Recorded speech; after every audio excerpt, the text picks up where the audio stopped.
Alright folks, can I have your attention? We'd like to point out the safety features of our Boeing 737-700. Fasten your seatbelt, slide the flattest of the buckle. To release, lift up on the buckle. Position your seatbelt low and tight across your hips and where at all times you are seated. There are... I know, I'm waiting. Oh, I don't do that. There are 6 emergency exits, 2 forward exit doors, 2 over wing window exits, and 2 exit doors in the back. Signs overhead, lights on the floor lead to those exits. Look in the back of your seat and you'll find the safety information card.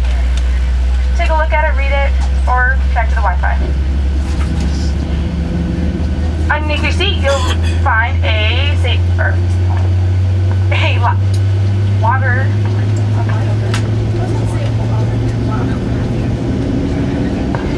In the event of a water evacuation, use the life vest under your seat. Remove the device only if told to do so.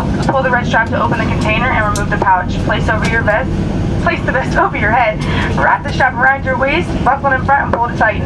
Once outside, pull down on the red tab to inflate the vest. To manually inflate, blow into the tube of your shoulder.